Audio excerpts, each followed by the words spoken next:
Things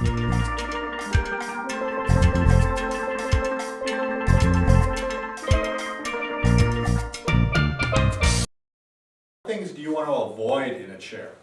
One of the first things that I see very commonly is a chair with a flexible back. Not a good solid back, but one of those chairs that actually, if you push against the back, it gives way.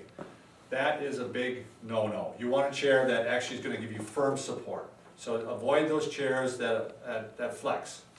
A second thing is you want to avoid, of course, is a non-adjustable chair because it's not going to fit you. It's very unlikely. The third thing is, and this chair is a good example of it, is a chair with a scooped back, almost like a shovel. You see that? It's got a scooped back. And what that does, it does not allow you to get your butt back the way it should. And it's very hard when you sit on something like this to get up in good posture like that. You can't even use the backrest.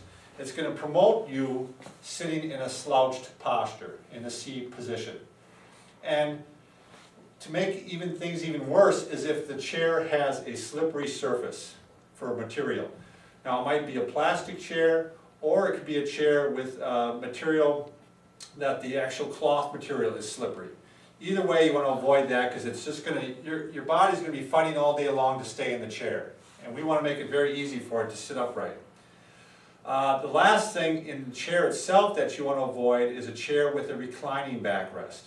And I know you think about some of the big executive chairs and you think that's the chair with the reclining backrest, and sure, that's fine if you're talking with somebody and you want to look like a big shot, but when you're working at a desk, at a computer, you certainly don't want to be reclining like this. What it's going to do is going to bring your head forward, and again, it's a good example of a non-solid backrest. You want a good solid backrest that's going to support you.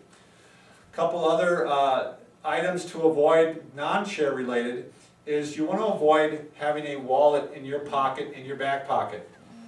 I've got, actually this isn't my wallet, this is Brad's wallet who's doing the filming here. That's why it's so thick, because there's so much money in there. But if you can estimate or see how this works, if I put a wallet, I'll just put it underneath my one side here, it's going to tilt me.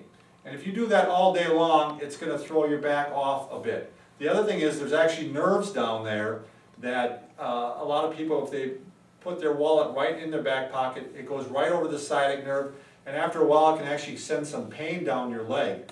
So all my back patients, I always tell them the first thing they want to do is make sure that wallet is not in their back pocket with driving or at their workstation.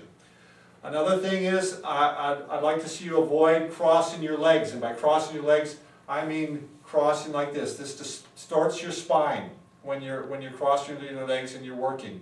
I also see people, and I can't even do this, but some, women in particular can get up in these weird pretzel-like positions, and again, it's just putting your back into a distorted posture for prolonged periods of time. If you do feel like you got to cross your legs, just cross them at the ankles.